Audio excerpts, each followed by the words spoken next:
The front grip attaches to your belt sander's housing, allowing you to hold the sander with 2 hands for safe control. The grip is made of plastic and can be damaged if the sander is dropped or if something falls on it. Replacing the front grip is a repair that you can do yourself, and I'm going to show you how. Hi, I'm Mark Socha. Do-it-yourself repairs like these are easier than you might think. From lawn machines to cordless drills, kitchen mixers, Outdoor grills.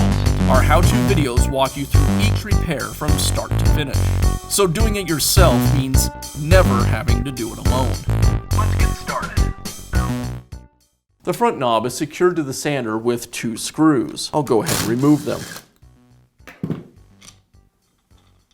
I'll line the new knob with the housing and secure it with the screws.